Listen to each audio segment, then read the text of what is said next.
Le bien peut-il créer le mal et le mal peut-il créer le bien? De la dualité à l'unité. Bonjour, ici Dorian Vallée, je suis auteur et créateur du site Terre Cristalline et sur cette chaîne je vous guide pour passer d'un état de limitation à un état de plein rayonnement. Vous pouvez télécharger gratuitement dans ce cadre-là mon livret rayonné en toute simplicité. Vous avez le lien en dessous de cette vidéo pour le faire. Aujourd'hui, je viens vous parler de bien, de mal, de dualité et comment sortir de tout cela. Et simplement, vous repositionner dans le fait, est-ce que je fais des actions pour le bien? Est-ce que je fais des actions pour le mal dans ma vie? Et quels sont les effets que ça peut avoir? En réalité, on vit dans un monde duel. C'est-à-dire que ce plan terrestre est designé spécifiquement pour la dualité, pour expérimenter la dualité, pour expérimenter la séparation.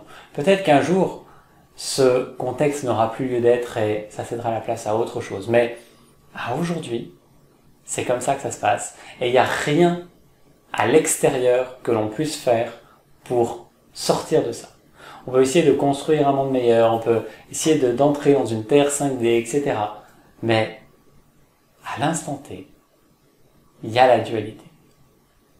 Ce qui signifie qu'à chaque fois vous allez œuvrer pour le bien, vous allez aussi œuvrer pour le mal, parce que ça va venir s'équilibrer.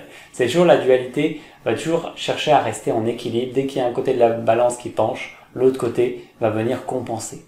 Vous œuvrez pour le bien, vous œuvrez pour le mal, vous œuvrez pour le mal, vous œuvrez pour le bien.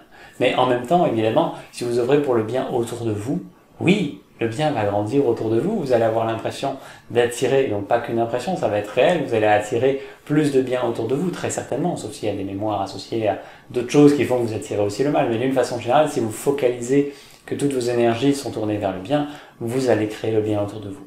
Mais en d'autres endroits de cette planète, de cette matrice, il va y avoir l'émergence d'un autre mal pour venir compenser ça. Et donc c'est hyper important de juste comprendre le contexte dans lequel on vit, la matrice dans laquelle on vit, et l'expérience terrestre qu'on est venu vivre, qui est une expérience en premier lieu de dualité, de séparation, de bien, de mal. Et il n'y a pas de mal à ça. C'est totalement ok de vivre cette expérience-là, et elle est aussi sacrée qu'une autre expérience. Maintenant, j'ai bien insisté sur le mot « pour ». Est-ce que vous œuvrez pour quelque chose, pour le bien, pour le mal?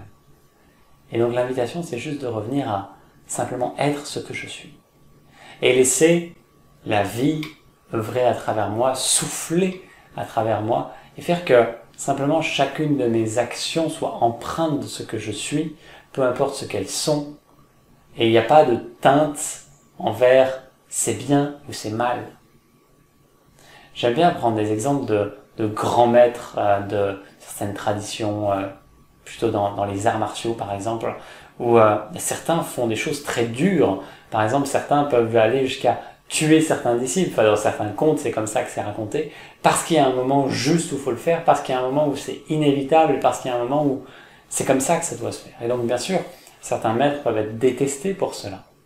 Mais il y a une justesse pure à ce moment-là où il n'y a pas de bien ou de mal. Il y a ce qui doit être fait dans l'instant, parce que c'est exactement comme ça que ça devait se faire. Pour que les disciples trouvent l'éveil ou voilà, une forme d'expérience mystique de ce genre. Et donc, l'idée c'est juste ça, de se déconditionner de tout ce qui peut être bien ou mal, de tout ce que je peux faire de bien ou de tout ce que je peux faire de mal, de quitter le sauveur qui veut sauver le monde, la planète, les autres, sa famille, etc. Juste être ce que je suis. Parce que vous ne pouvez pas passer à côté. Vous ne pouvez pas passer à côté de ce que vous êtes, qui cherche à s'exprimer à chaque instant à travers vous. Ce que vous êtes, c'est ce que vous êtes en essence, c'est ce que vous êtes en tant qu'âme, qui cherche à prendre toute la place à travers ce corps, et pas la personne que vous êtes. La personne, c'est ok, voilà, vous avez un corps qui semble être à vous, un mental, une personnalité, une identité, etc. Mais ça, c'est éphémère. Ça passera un jour. Alors que ce que vous êtes en essence, ça ne passe pas. C'est éternel. Et ça soif de s'exprimer à chaque instant et quand c'est mûr à l'intérieur, que ça puisse simplement transcender tout le reste. Et là, il n'y a plus de dualité. Il y a l'unité intérieure indépendante de ce qui peut se passer à l'extérieur, à la surface. Ça souffle. Et ça embrasse tout. Ça embrase tout. Et il y a juste cette plénitude d'être ce que je suis. Cette plénitude d'être à la juste place. En lien avec ma dernière vidéo. Et donc, c'est quoi le choix que vous allez faire maintenant? Est-ce que c'est un choix d'œuvrer pour quelque chose? Ou c'est un non-choix? Celui d'être ce que vous êtes. Et donc de quitter, à un moment donné, votre libre arbitre, qui est une star dans le New Age, qui est une star pour l'ego spirituel, qui a un pouvoir sur sa vie. Alors qu'à un moment donné, l'évidence, c'est qu'il y a un non-choix, qui est d'être ce que je suis, et que cela imprègne, souffle à travers chacune de mes actions. Et donc voilà, je veux juste mettre en lumière dans cette vidéo que le bien œuvre pour le mal œuvre pour le bien, et qu'il y a une autre solution, qui est un non-choix, qui est d'être ce que je suis, et qui permet juste d'être dans cette unité, qui est au-delà de toute forme, au-delà de toute matrice, au-delà de tout monde dans lequel on peut vivre.